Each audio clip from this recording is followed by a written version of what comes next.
Welcome to High Performance is Not Forced. It's felt with myself, Lee Horton, and the uber talented Gary Nightingale, creative. How are you, G? I'm good, thanks. Every time. Yeah, every Yeah, time, every time. yeah. I've had a good busy week. Lots of varied things. How about you? Yeah, good. Yeah, good. Thank you very much.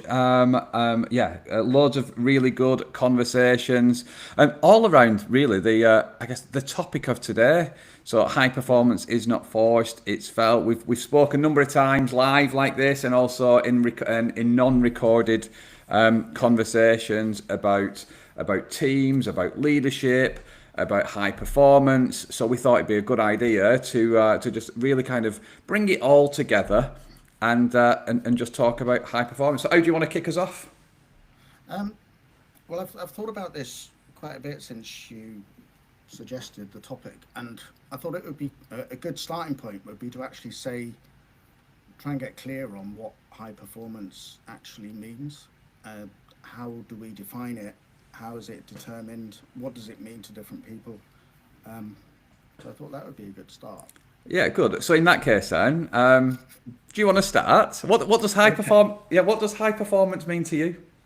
Well, to me, as you know, my job is to take all the work that people do in their teams and in their organizations. I translate that into visuals and present it back to them to try and help them clarify their own thinking, to see their own thinking visually. And what comes out to me a lot, I think there are two sides to it that make up a whole.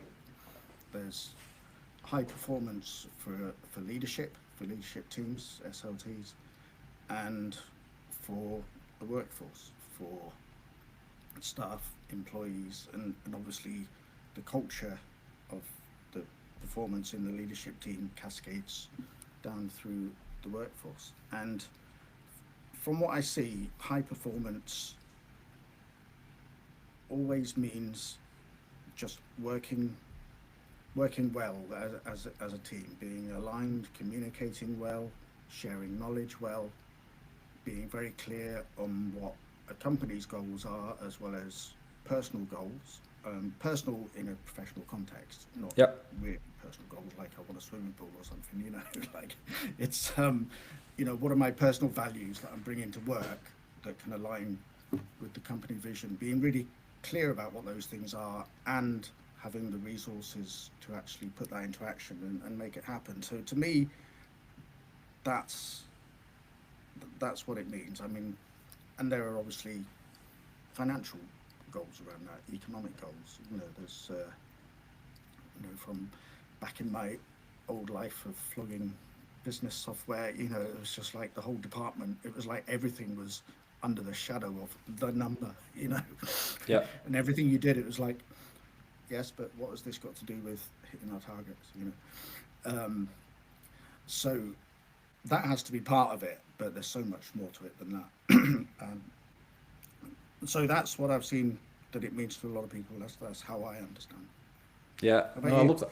Yeah, I love that. Love that. And I guess just really selfishly, just to so in the book that was published last week, the People Puzzle, I kind of and that's where the strap line for this Yeah, high performance is not forced, it's felt. That's where the title for this has come from as well. I start off the pages of the book talking about what high performance is.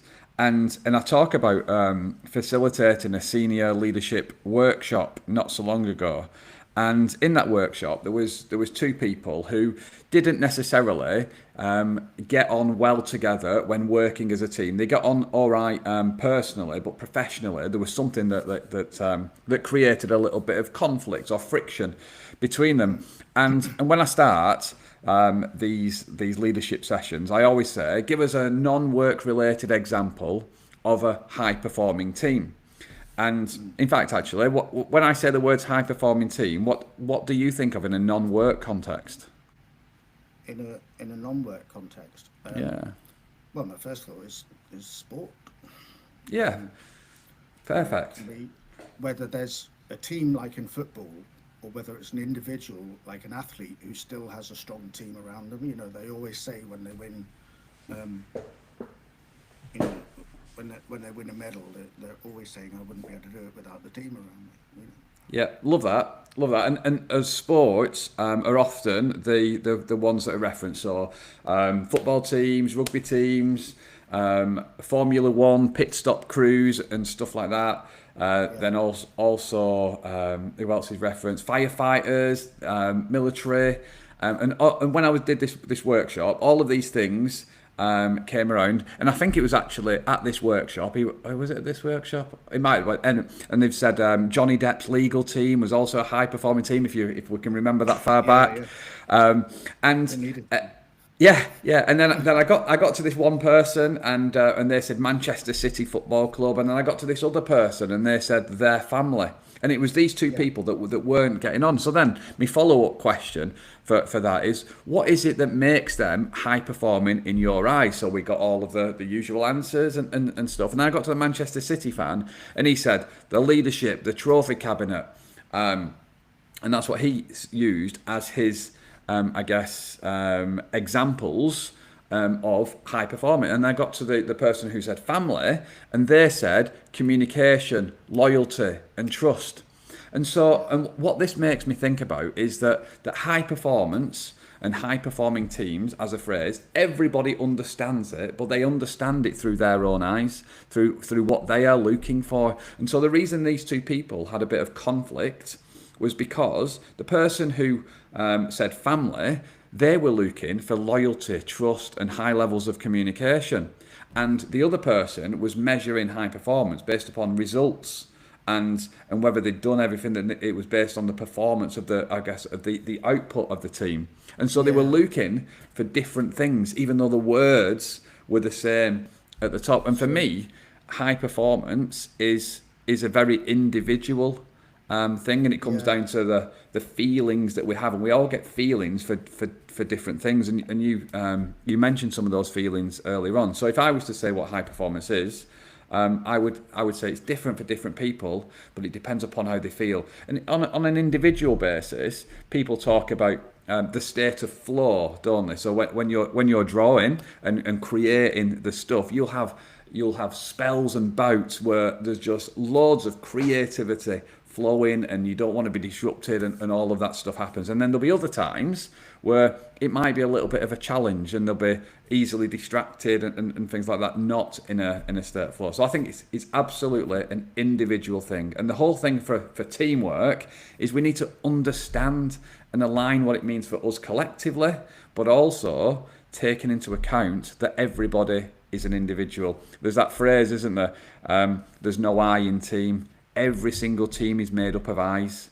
Everybody is an individual, and the more we understand and appreciate that, the easier it is to align on what high performance means for everybody.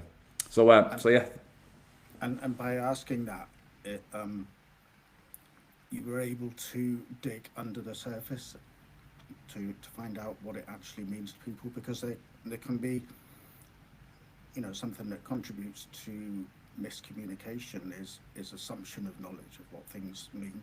And if you actually highlight that and say, what does high performance mean to you, then that is putting aside those assumptions and asking people to think about it. And that's how you're able to dig down. So one person wants loyalty, and the other one's looking at the kind of work version of the trophy cabinet. absolutely. And I was looking through our document, Big Picture, just to give that a plug. Yeah, And nicely done. yeah, in the sort of near the beginning, when you talk about the three main issues that leadership teams face, and something you say that I know you believe in, and that I really believe in as well, is that seeing problems not as something to be avoided, but as pointers, as signals, you call it. Yeah, So that by digging down and looking, it's almost like you're looking for conflict. If you know it's there, you go looking for it, because if it's not addressed, it still comes out in other ways. yes, So I thought that was really important. And something that I found, because I've done, as we were saying before, I've just started a couple of projects where I'm creating the visuals for a couple of leadership teams, and with those, And with us, others that I've done, what people are looking for is that high performance. So the fact that they've gone for support, the fact that they're in the room, means that they believe that they're not achieving it, that they're having some an underachieving performance, and they have an ideal of where they want to be. Yeah. You know, and Yeah.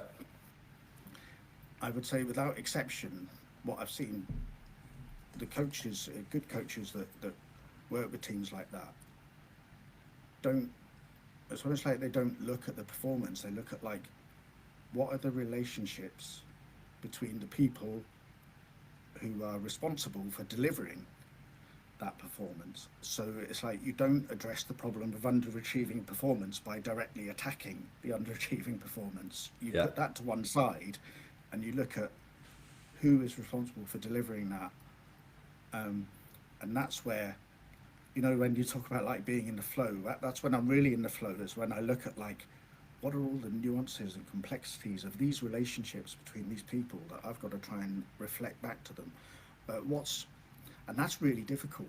That's like, well, if we're here and we want to be here, what we need to do is work harder and harder and harder, do more hours, have more meetings, do more Zoom calls, do more stuff, get up earlier, get home at 10, you know, and just push harder. And it's like, well, you're already doing everything you can, and that's not working. That's why you're here in this room. And so it's just because what you're doing is you're fighting against, instead of working with what's causing the problem, it's almost like you're fighting against it. It's a kind of lack of acceptance, almost like. Yeah. This is where there's a crossover with therapy type language, you know, fighting against problems rather than just relax. This problem's here. The way I'm trying to solve it isn't working. Let's look at something else. And it's always, it's in the relationships between the people, like I just said, that are responsible for delivering those outcomes. And that is then a coach, whoever's facilitating that and supporting that, has got their work cut out, because that takes a lot of encouraging and a lot of support, and most importantly, a lot of work to create the environment in which people feel able to address those things, you know, because especially a British thing, isn't it? Who wants to confront anything? You know, I'd rather go and hide in the stationery cupboard than sort this problem out with this person, you know. Yeah. Let's just work harder. It's easier. Yeah. So it's all in the relationships between people. And it's like, if you can find a safe way to unearth the issues that are getting in the way and address them and resolve them, the performance will just take care of itself. Absolutely. And I've seen, that's not just theory, you know, I've seen that. I've seen it happen. I've seen people working with teams where that happens. But it's creating that space where people can say that and talk about those things. That's the difficulty. No, agree. I think there's two things I want to just just elaborate on and build upon it. If I'm honest, one is the environment and the safety within that environment, and then the second one is you've used the word problem, challenge, and conflict in those, and typically we try to avoid those words. Those typically are seen as bad words. But if you get the environment right, they are not bad, they're positive words. Because if we're all trying to get to the same destination, then we've got to be accepting of other people's opinions, which is just overcoming conflict. We've got to understand the things that are in our way, which are problems and maybe failure as well. So we've got to be accepting of those things. And to become accepting of those things, then we've got to do things different to what we're doing today. And often, if we fail, if we hit a problem, if we have some conflict or there's some challenge, then we try to, like you just saying there, we avoid it, we push it to one side, or we mask over it, or we don't speak up about it because the environment isn't accepting of it. So we need to think of those words as positive if we're all wanting to achieve the same destination. But what we've also got to do is we've got to become more comfortable talking about these things. It's like, so my little girl, primary school, spellings every single Friday, and when you get the spellings and the results of the spellings, if she gets 8 out of 10, you can either go, well done, you got 8 out of 10, amazing effort, or you can go, which 2 did you get wrong, and can you spell them now? and I think there's a balance. You can either focus on the failure, or you can reward the hard work and effort. And this is And how you can develop the environment. that's yeah. There's someone I work with who talks about that, which was influenced a lot by Dan Sullivan. I can't remember the name of his thing, coaching mentor program or something. And it's about, do you measure progress from where you started or against an ideal of that you're trying to achieve? 10 out of Yeah, 10. You yeah, know, and you know, leaders who look back to where you started, it's always more encouraging because you've always made progress. But if you look to the ideal, you're always falling short. You know, yeah. and it actually, to look at the progress you've made is actually more motivating to make more progress than to see just where you're going, which then just becomes a kind of slog and writes off everything you've done before. Yeah, completely, completely. It's often said, isn't it, that people don't leave businesses; they leave leaders, and one of the main reasons that they leave leaders is because of how they deal with this kind of failure, this kind of challenge or poor performance. And we've got to help and support. One of the other core beliefs is that nobody goes to work to purposefully do a bad job. We just don't help them do a good job. And if we want high performance, we have to do all of the things that you've been talking about. And we've got to support people in the right environment to do their best. Everybody lined up to achieving that destination. That's true. And with some of the work that I've done over the past couple of years, one organisation where I did a lot of visuals for them, and I would get these packs of information that I then had to turn into visuals. And I could see, because it was over quite a long period of time, I could see a progression in the way people were talking, that there was some things that were written that people had said. I was like, oh, that's a bit, risky to say something like that. And it was, only sort of reflecting on that, I saw, well, that shows that the team of coaches that's working with them and their environment, they're actually making that space where they can say those things. So for someone to say something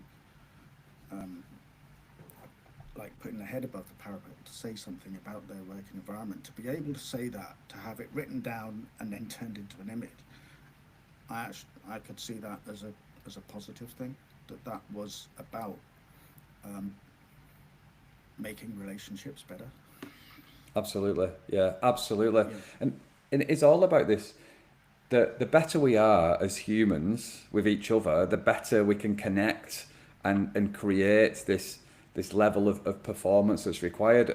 And far too often we focus on the targets, the results, the outcome, rather than understanding all of the inputs. Like you were saying when you were describing your current piece of work and the nuances between relationships, the more we can understand the inputs, the better we can shape and have confidence in the output. And that's why the title of this this conversation is really so important for me, because we try to force high performance on people, whip them, and try to squeeze the last little bit out of them to get high performance.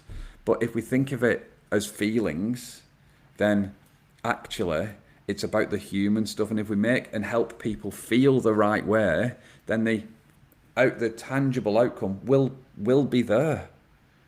There was something I was trying to find earlier that, because I know that the organisation 3M, they did a big study, and I didn't know when it was, and I was trying to find it, I couldn't find it, but they did a study where if the whole thing could be summed up in one line, it was that people are most motivated by making progress in meaningful work. So I was actually putting that line in and trying to find it, and I found lots of people writing about it, but I went to the 3M website and I thought, well, I'm just going to do a search, and all my search results brought up was pictures of post-it notes and duct tape. Just like, yeah, I know you make them; they're very nice, but I want to find this study. Yeah. But that was because it was a while ago that I'd heard about that, and I had to learn about it for some content I was doing. That if you look at the absence of that, where it's not making progress, where it's not meaningful work, that's where you really have to drive. And you know yourself, if you're doing something, and I certainly feel it, if I'm working on something, I don't really know why I'm doing it. Mm-hmm. I don't feel like it's really going anywhere. It's incredibly hard to motivate myself. Yes. If I know exactly why I'm doing something, what the result is intended to be, what we're trying to work towards, I know how I'm doing it, why I'm doing it, I can see the progress as I'm doing it, then I don't even think about the time that I'm spending working. I just do it because it's got that. And I'll show a video clip in a moment, some visuals that I did for someone. It's the difference between extrinsic and intrinsic motivation. But extrinsic is all get on with it, get on with it, get on with it. I don't know why I'm doing it. It doesn't matter, just do it. You know. To intrinsic is, this is why we're doing this. This is what we want to achieve. This is what you've already achieved towards it. You know, then you can just let someone go and they'll run. Yeah. So, I mean, that's all about feeling, isn't it? That's an internal thing. Absolutely is, yeah, it is. And if we're able to have this conversation today on the things that we need, so we need meaningful work, we need alignment and direction, we need these things to be able to perform at our best, then what reasons do you think that organisations and teams struggle to do this? A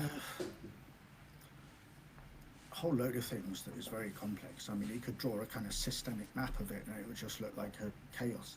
You know, from a leadership point of view, there's all the external pressures that are constantly changing. Yep.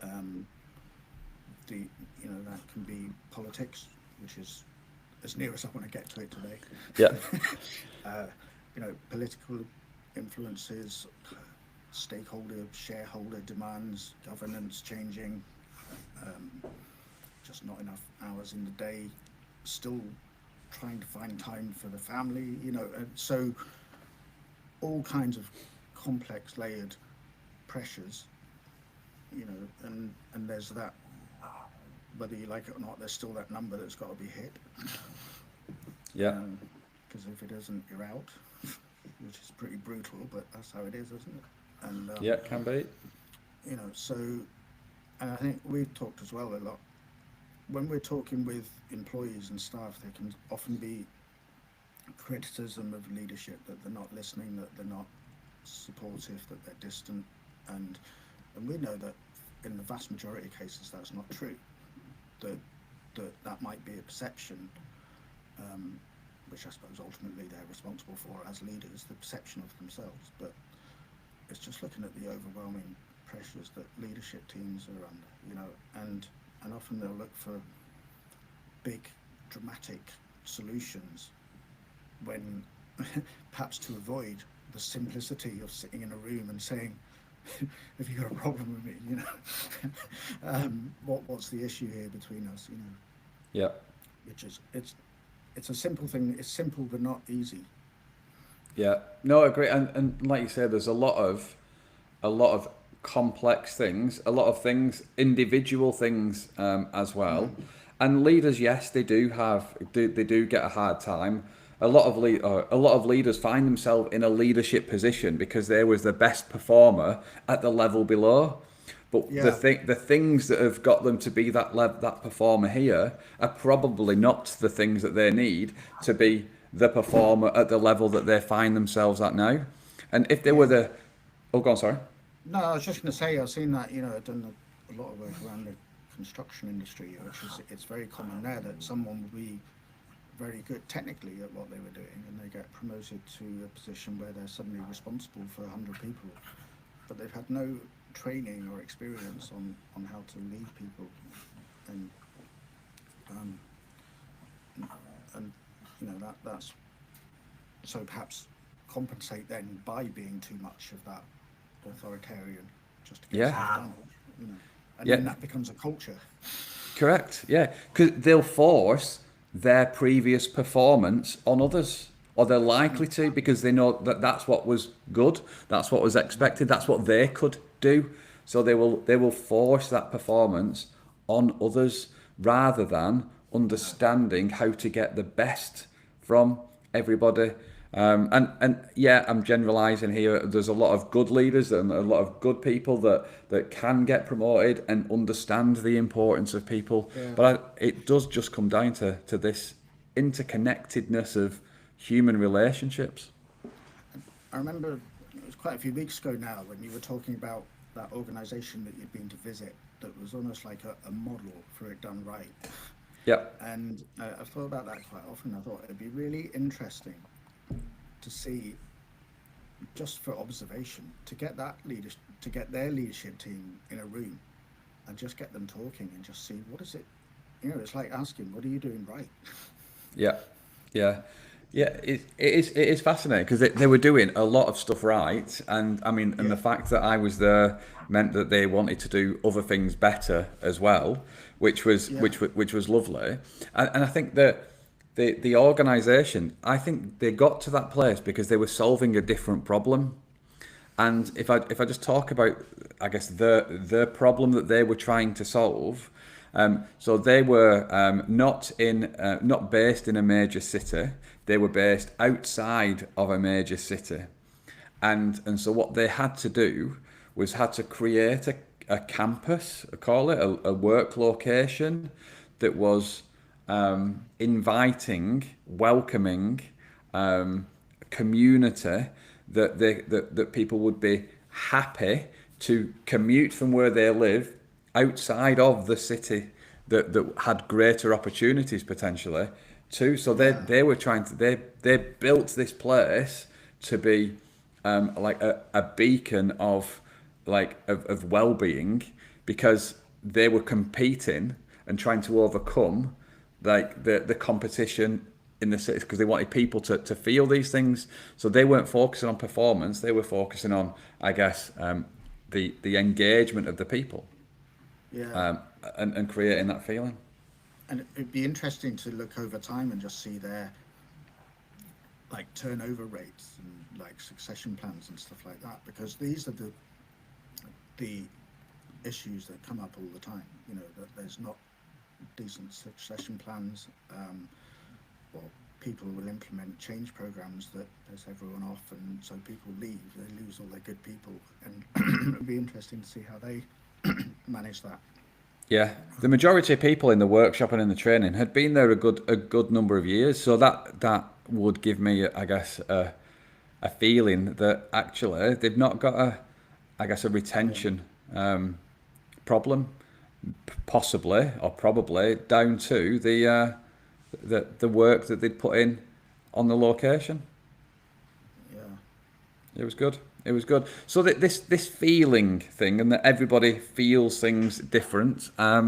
So I just want and you spoke about the big picture, big insights earlier on. So we've collaborated on a piece of work, bringing together 5,000 voices from 10 UK organisations to understand what helps or hinders people achieving their their company vision or their team vision. That's available for free download, and in that talks about a lot of the things that we're talking here. But on the picture that you beautifully crafted that pulls it together, there's on the top right hand corner of the where we're trying to get to, there's a beacon, and in the Do you want me book. to show it? Oh yeah, that'd be amazing. That'd be amazing. Here's one you made earlier. That's Yes. A couple of months earlier now. yeah, and the reason why I wanna bring this is because in the People Puzzle book, the third People Puzzle piece is around feelings, and a lot of today we're talking around feelings. And on that image, there is a beacon, which is Can you see it? got the image. So just need to go to the top right hand side. I know you know where it is. Yeah, you drew it. There you go. The beacon There's the there. beacon. And there's 6 things that are coming out of the beacon, and the B is for belonging. So that is, we want people to have a feeling like they belong in this team, in this organization, in this business. That we want them to feel like feel engaged. So engaged heads, hearts, and hands. Meaningful contribution. We spoke a lot already about alignment in terms of language, but also alignment in terms of where we're trying to get to. Clearly communicated to, but also listened to and heard. I think is really important as well. Having ownership and I guess comes down to the meaningful work that we were talking to before. So we want people to have ownership of work. And then the last one here is around nurturing growth, nurturing and feel like I'm invested in to continually improve. So when I wrote the book and I was thinking about high performance and high performing teams, and in particular feelings, these are, I guess, the combination of the 6 things for me are the key feelings that we want people to have a strength of feeling towards.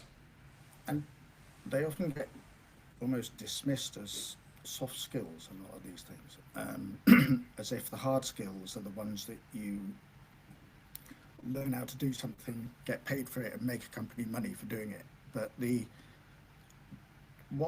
so-called soft skills are they're the kind of oil that makes it all work, I think. And because whether people want to admit it or not, people make decisions primarily emotionally.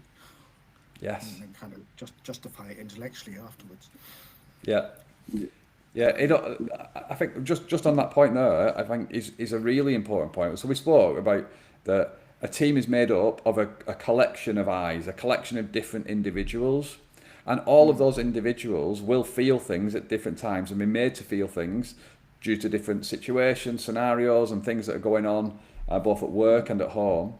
And they will think things about these things. And typically, it's the thinking that drives and creates the feeling, and then the feeling that then delivers the action. And so if we're talking about working on outputs, delivery of outputs and results, then if we then like peel the onion of that, then we've got to make and help people feel the right way. And the way that we help them feel the right way is by helping them to think about stuff in a more positive light, maybe like the language and the words we spoke about before. If you're always going to think that problems, failure, conflict, and challenge are bad and are negative, and if that's what your thoughts are, then you're going to feel that you need to avoid these things. So then your actions are going to be in line with that. So this is a thinking challenge, and as leaders, as organisations, we've got to help people to think better things, to feel stronger together, to then act in the right way. So yeah, I got on my soapbox a little bit there, G. No, it was good. It was good. That's going to be one of the takeaway clips. It could be, yeah. If the software chooses so, but yeah, it's I love the way it does that. It decides, like, it sifts through it all and thinks, yeah, that was good. No, that wasn't great. It might have been that again.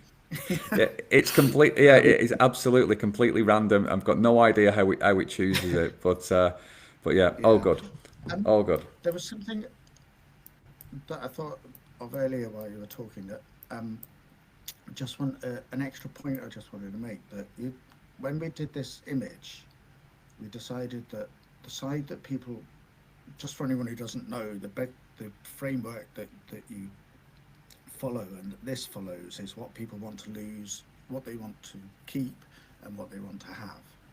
So we had what people want to lose on the left, what they want to leave behind, what they want to keep, what they want to take with them in the middle, and what they want to have that they don't have now, or feel that they don't have now. Now, for this one, we chose the theme of this kind of old circus with a merry-go-round and just chaos and looking pretty grim. But I think something that's come out in the latest piece of work that I'm doing that perhaps we could focus on, or ought to focus on more, is that often where people are coming from is already a good place, that it's not, that they're not reacting to big serious problems. They're already a team that's functioning well, you know, and it might be that they're, I don't know if you can still see me. All I can see is my screen. I'm going to stop sharing for a moment. No worries. So it might be that like there's where they want to be, high performing. Here's where underachieving would be, but they're actually there. They're Yep. performing well, but they're performing well because of their mindset of continuous improvement and continuous learning. And they're like, well, we're here. We could be here. So the bit that they want to lose might still look good. It's just it could be better, you know. Yeah. And I think that is it's something that perhaps we haven't touched on much before, but it really came out with the latest piece of work that I'm doing. That there are, you know, you can have a team that gets on well, they align well, they understand their company vision, they're moving towards it. But because it's such a fast-paced, fast-changing, competitive world, it's just like, well, we could have more edge, Yes. you know, and still need support with that. Yeah, I think that is a really important point. Not everything's broken, and No, and typically, a lot of people gravitate or navigate to the what's wrong. It's like that the spellings test that I said before. It's like yeah, they focus on the 2 rather than the 8, yeah, and a lot of learning should come from the 8 as well, because it's all about reflection and celebration. What went well? What would be even better if? And I think it absolutely is. and you could frame that like 8 out of 10, fantastic, brilliant. What would it feel like to get 10? No pressure, but if you were to get 10, what would you want to do in order to achieve that? How would, Yeah. if you were to get there, how would you do it? So framing it in a way that is, um, it's not a deficiency, it's a, could you, not, I'm trying to think of different ways I can do Yeah. that. Um, but it's just that if you really wanted to put some edge on this, you know, Yeah. Yeah. I It did would be that with even better if. yeah, I did that with because I was helping my niece and she was writing a dissertation a few years ago, and it was just like being like really supportive, and it was like she was getting her grades, and I was like, well, how can I frame this? You know, if you were to get, so I did exactly that. It was just like, well, what would it take for you to get here? Would you want to? How would that feel if you could do that? You know, and so it's not saying you're not good enough at all. It's saying could you achieve more than you've allowed yourself to think? Yeah. Absolutely, absolutely. And in that gap, in those spaces, there will be opportunities, and those opportunities may come from maybe things not things taking a little bit longer, or things not happening as fast. Or there'll be all sorts of which might be if they were lower down, it might be seen as failure, problems, Mm. challenge. But Yeah, it's not. It's how we view these things, how we think about these things, how we narrate these things to ourselves, and it's and all about that. and it's still about feeling. It's feeling excited and motivated that I could do even better. That I don't. That although I'm pretty happy with where I am now, I can choose not to settle for that. You know, and so it's that continual learning. I mean, I've had an example of that just this last week. You know, like I said, I've just completely changing the subject, but I've been taking all my old cartoons that I've done and just some of them are okay as they are. Most of them need redoing. Some of them are just scribbles on the back of envelopes that I've put on LinkedIn, which is against what everyone says you should do. Um, Yeah. and but as I'm going through them, I'm just like, I'm actually still just tweaking the way I do it. So I was reading earlier something that it's, can't remember who wrote it, but it was the progress principle, and it's about feeling that sense of satisfaction of just making small steps of progress. Um, and I found that that's been happening with me naturally this week. It's just like I've been doing it this way for ages. What if I just did this? What if I just did that? You know, so that the end result maybe doesn't look that different, but it's just this tighter, stronger image. You know, it's just a little bit more refined, and it's just that. You know, I've reached a certain level. How can I push it further? And that's, I think, the point I was trying to make before, that it doesn't have to be, you know, some teams, some organisations, they might wait till they're up, you know, up to their neck in it. They go Yeah. to a coach and say, "Help! We've Yeah. got lawyers coming after us and all this problem."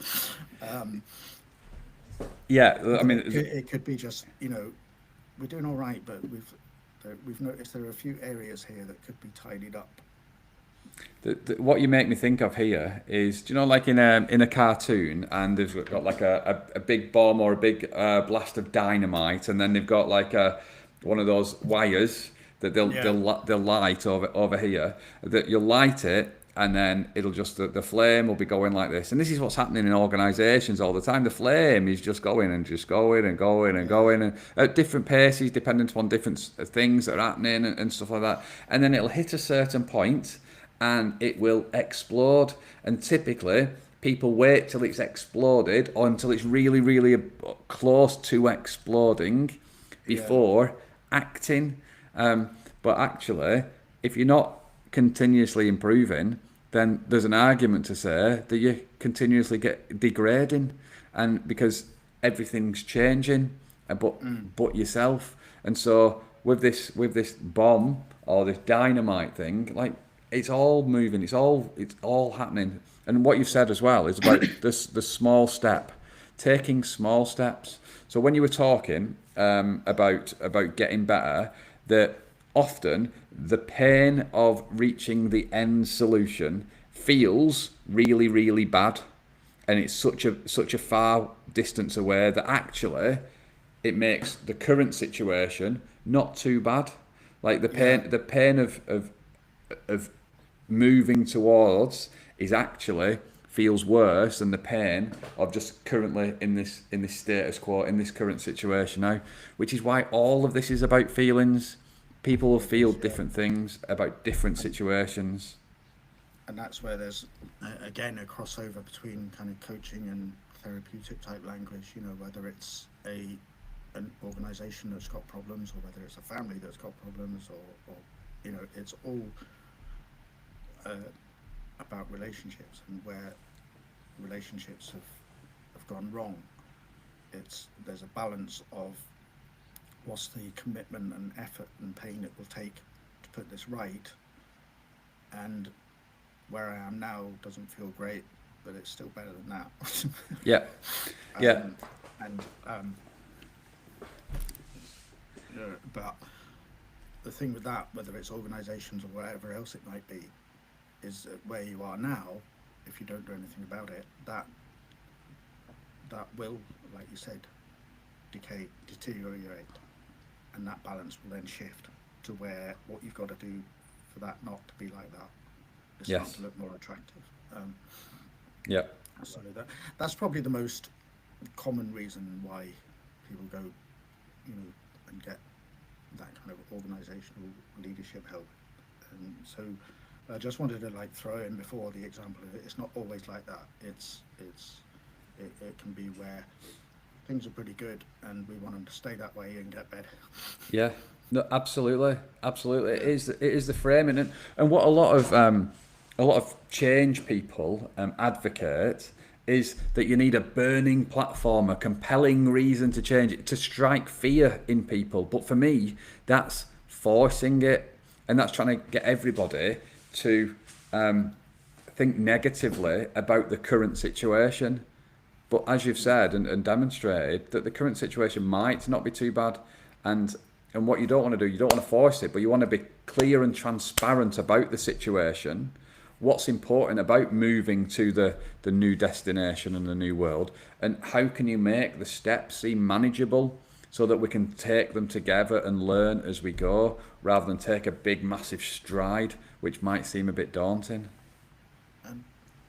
And also, one of the things that we both help with in our own way is helping people to see the vision of where they could be, to see it much more clearly, and to feel it so that it's much more real, which is, you know, it's very hard to strive towards something if it's just blurry and vague, and it's very difficult to be motivated by that. But if you can see clearly, and that where where you're trying to get to, then that can be much more motivating, especially if you can see examples of where that's happened before. Yes. That's where kind of like previous examples, case studies and things can be very motivating for people. It's like, this is where you are now, this is where this organisation was, this is where they are now. And you're no different, you could do that. Yeah. Like you've sparked a song in my head, which sometimes happens. Do you know that song? Is it Bill Withers? Or like who sang the song? Goes, I can see clearly now. Do you know the one? Rain is gone. No. Now the pain has gone.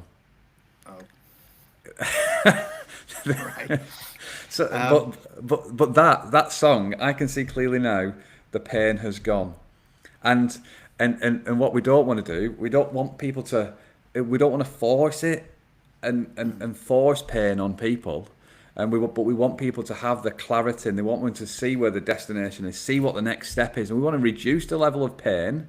We want them to feel motivated, engaged. We want positive feelings, not challenging feelings. Go on. I can see the big picture that we did. I think we need a big picture too, because that one, I'm going to find that song on YouTube and put it in the comments. Perfect.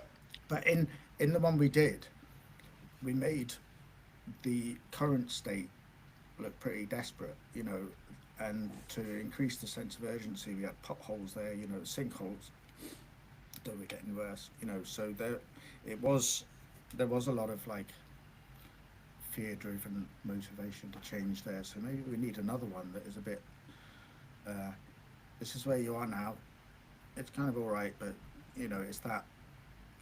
it's making it more about developing and building on, so it can be building on success. Yep. Not standing still, not taking things for granted, not being complacent. So I think there's space for another one there. Yeah, no, absolutely is. And on the current image, there's a smoke bellowing out, isn't there? And the leadership teams can't see clearly. They can't see the end destination because of all of the things that are in the way. But once they've got through, there you go. Yeah, the smoke there with all of the things within the smoke. But that's not everywhere. But once you go through the gates and you're on your way, you can see the destination that you're trying to get to, and sometimes it is like you said, it's about finding and taking the small steps together, and for me that's what high performance is. It's taking steps together to reach the destination that you're trying to get to. Yeah, so this was a leader who's literally saying, I can't see through all this, just to make it clear. And what they can't see through is all the pressures that are on leadership teams: customer demands, public relations, time, regulator, economy, shareholders, governance. And this also ties in with that thing about being bogged down by operational issues that really other people should be doing, that is coming from down here. Yep. So. Yeah, it's all covered. But yeah, so that was just song that you sparked in my mind. I can see clearly now, the pain has gone. So I think we might have to do something with that. We might do. Yeah, you're gonna. Am I gonna sing? Were you asking me to sing? Yeah. It's all dressed up like you did at Christmas. Was it your niece's coat or something? Might have just been. Yeah, it might have just been. Yeah. It was. Yeah. I still, every now and then, I still chuckle to myself when it was the final decision. Yes. Yeah, the lyrical genius. Oh dear me. Yeah, no. So so I don't think I'm going to sing it. I don't think I can sing too many more songs. But you never know. You never know. However, high performance is not forced. It is felt. A lot of our conversation today has focused on feelings. The better we are at creating and helping people feel the right things together, we can move forward together. I guess, what are your summary? How would you summarise this conversation? What stuck out for you, G? I think the distinction, I was going to show a clip, but I don't think it's really so relevant now, but it's still just that difference between what we call extrinsic and intrinsic motivation, and how much more powerful intrinsic motivation is. The extrinsic is about the command and control and pushing and carrots and sticks, and that needs to be done when there's that lack of progress and making progress and meaningful work. It has to be compensated for by driving people, and it's inefficient and it's a slog.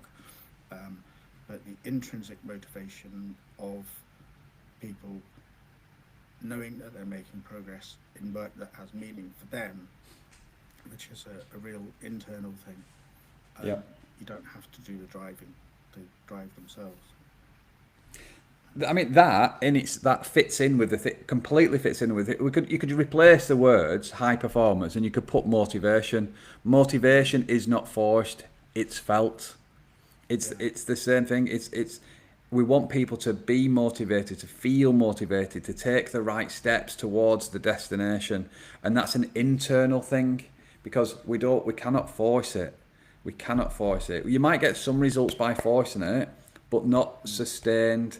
You're not going to have, I guess, continual nurtured people and continual growth. If you continue to force it, it'll break. I think that's the key word, sustainable, because so many, sustainability, years ago it used to be, the word was associated with environmental issues and physical, practical issues, and now sustainability has come to mean so much more than that. It's about sustainability of certain types of culture, so that extrinsic motivation, that driving people, isn't sustainable. It's not even economically sustainable. Correct. But the supporting and encouraging people to find their own internal motivation, that is sustainable because they're driving it themselves. Yes. Yeah, and that's an individual thing for each person, and that's why we need to connect with people first, and that's why it's about relationships. The better we can connect with people, the better conversations we can have, and then we can collaborate on working towards the end destination. It's a human challenge, not a process challenge. To complete that, which you can then celebrate. Yeah. Yes, indeed. Yes, indeed. Yeah. The four C's in action again. C's, yeah. G, thank you very much again for your time. Any other summary or final thoughts that you want to say? Share any other images you want to? I don't know if, let me just have a quick look at some of these.